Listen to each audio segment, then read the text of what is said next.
will tell you what makes me want to be a teacher. More than anything, I want to break this stuff down in such simple and understandable and undeniable language that the next step just makes sense. And here's what folks don't know that they need to know. Each one of us needs to know that the brain thinks between 12,000 and 60,000 thoughts a day. 80% of that thinking is negative, and 95% of that thinking is repetitive. And if we just check inside, we know that those numbers are close to accurate, right? And when you think about that level of what's called negative bias, which means you're going to default to that negativity. That negativity is the lowest, smallest, and most narrow part of you. And so if you are not fighting for hope, if you are not consciously and intentionally injecting hope and a sense of possibility into your thinking, then you will be used by the part of you that is worried out in fear. You will be used by that part whose comfort zone is to keep things as small and as narrow as possible so that we can be assured that we can survive our lives. And so you think you are your body. And so the needs and the drives of your body get to dictate your life. You're not aware that you are more than that desire for that popcorn. That's my guilty sin. You are not aware that you are more than the feeling that is floating through you, that you don't have to act on the rage, or you don't have to act on the sadness, that you can let feelings flow through you. You think that this, physical temple is who you are, but who you really are the thoughts, the feelings, and the beliefs you carry.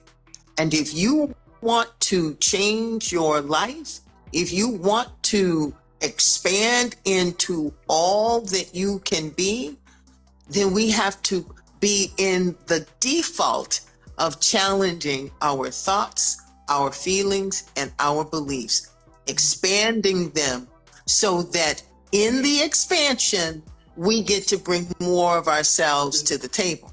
You can decide right this moment that from this point forward, everything in your life gets used for you to become that next best iteration of yourself. Everything. Doesn't matter how it shows up. Doesn't matter if it has you on your knees crying. You can make the decision right this moment to use everything to make you better. And of course, you're going to ask the question, well, now, how can I use everything? How can I use, some of the tragedy that has happened in my life? How can I use some of the inhumanity that, I bump into and that we bump into life? That's a great question. And ask that question often. Ask, how can I use this? You can even ask it incredulously. But if you are asking, you will see that there is a part of you that is open, that is curious, Don't ask it, of course, with a closed heart. But even if you do, and you are asking, you are allowing a connection, much like when someone asks, they just prayed to God, or they just wrote in their journal, and then they turned on their device and there I was, and I happened to be talking about the very thing that was troubling them.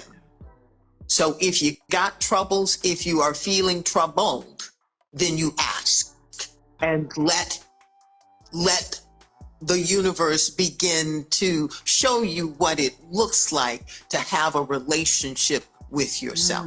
It starts with asking. Don't ask why questions. And if you want to know more about why you don't ask why questions, well, now our work, is to break this stuff down in such an understandable way that the next choice is undeniable and effortless.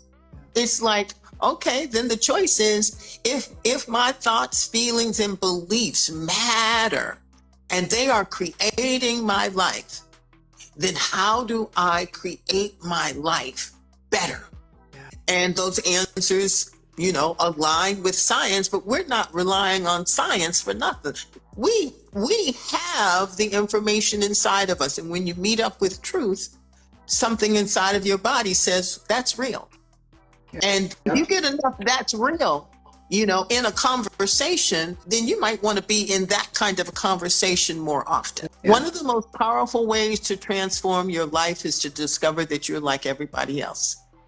Transformation doesn't have to be painful. And when we talk about that, 80% negative and 95% repetitive, there's a part of us that wants us to stay where we not just are, but where we've been. We, want to champion the idea of truly being empowered to choose. And to be empowered to choose, you have to know the built-in evolutionary structure and design that doesn't mean to hold you down. It just wants to keep you safe. But it's keeping you so safe that it's allowing you to atrophy and not experience your fullness. And so you got to give your higher power more room. You got to give possibility more room. And you got to do that intentionally.